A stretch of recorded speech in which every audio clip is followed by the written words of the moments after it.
pensiya haqida tezkor xabar. Assalomu alaykum aziz tomoshabinlar, kanalimizga yangi bo'lsangiz obuna bo'lishni unutmang.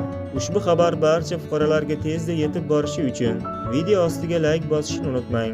O'zini o'zi band qilgan fuqarolar ish stajiga qanday ega bo'lishadi?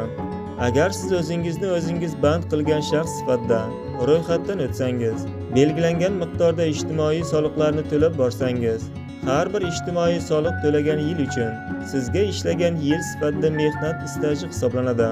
Ma'lumot uchun o'zini o'zi band qilgan shaxslarga 1 yil uchun ijtimoiy soliq miqdori bazaviy hisoblash miqdorining 1 baravari bugungi kunda 412 ming so'm qilib belgilandi.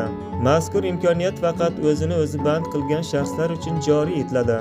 Birinchi qadam, platformada onlayn shaklda yoki davlat xizmatlari markazlariga borgan holda ro'yxatdan o'tiladi.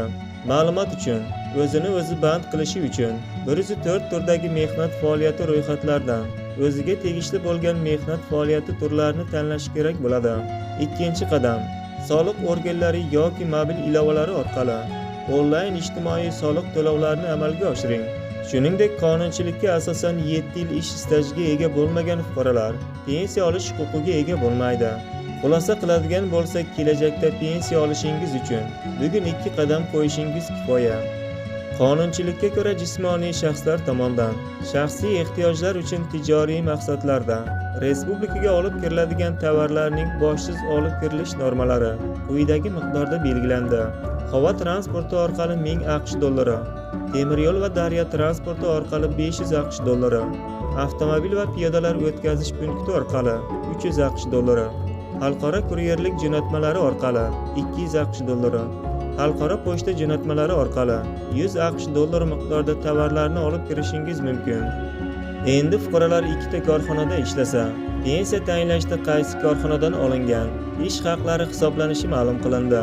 Qonunchilikka muvofiq, fuqaro 2 yoki undan ortiq bo'lgan korxona tashkilotlarida ishlasa hamda ish joylaridan rasmiy shaklda ish haqqi olsa, barcha ishlagan korxona tashkilotlaridagi ish haqlari pensiya tayinlashda inobatga olinadi. Bu borada cheklovlar yo'q. Ish staji asosiy ish joyi bo'yicha inobatga olinadi. Bugungi kunda O'zbekiston hududida yoshga doir eng kam pensiya miqdori 918 ming so'm.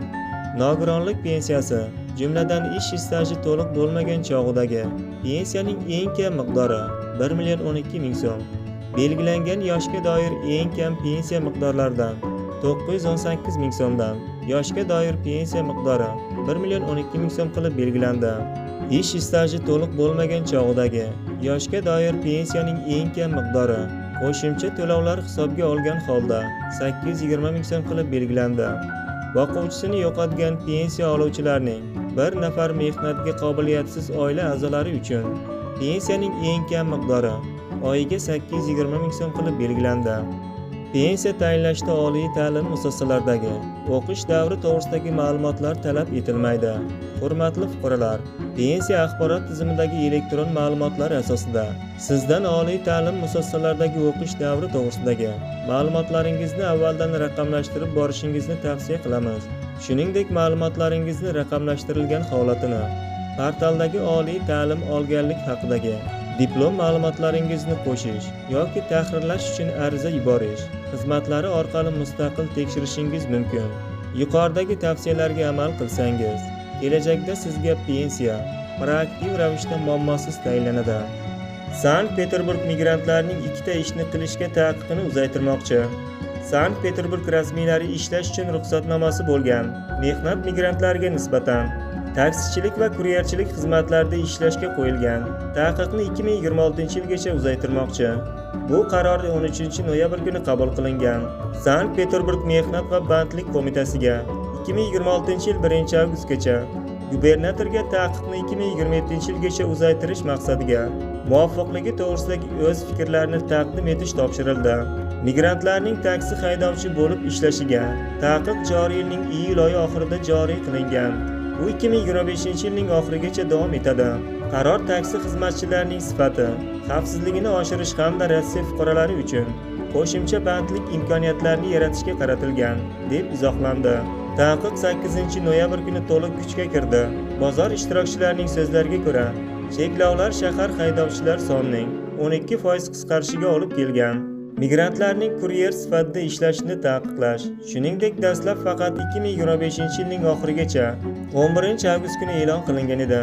Yevrosiyo iqtisodiy ittifoqi shartnomasiga muvofiq Belarus, Qozog'iston, Armaniston, Qirg'iziston fuqarolari Rossiyada patent yoki mehnat shartnomalarsiz ishlashi mumkin. Demak, ushbu taqiq asosan o'zbekistonliklar, tojikistonlik mehnat migrantlariga taalluqli. Ushbu qaror norasmiy bandlikka qarshi kurashish, kuryerlik sohasida xizmat sifati, xavfsizligini oshirish hamda Rossiya fuqarolarining birinchi navbatda yoshlar va talabalar uchun yangi o'rinlarni yaratishga qaratilgan, deb ta'kidlanadi xabarda.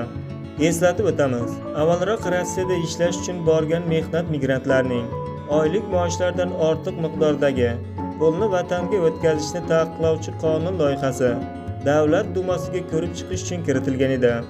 Markaziy Osiyo davlat rahbarlari uchrashdi. Markaziy Osiyo davlat rahbarlarining 7-maslahat uchrashuviga tayyorgarlik doirasida O'zbekiston, Ozarbayjon, Qozog'iston, Qirg'iziston, Tojikiston va Turkmaniston rahbarlari yig'ilish o'tkazdi. Ma'lum qilinishicha, 15-noyabr kuni bo'lib o'tgan yig'ilishda hamkorlikni mustahkamlash va mintaqaning umumiy farovonligini yanada oshirish uchun keng ko'lamli imkoniyatlar ko'rib chiqildi. Jumladan, sammit kun tartibi loyihasida asosiy qarorlar va Markaziy Osiyodagi hamkorlikning kelajakdagi yo'nalishlarini belgilaydigan yakuniy hujjatlar ro'yxatiga kiritildi.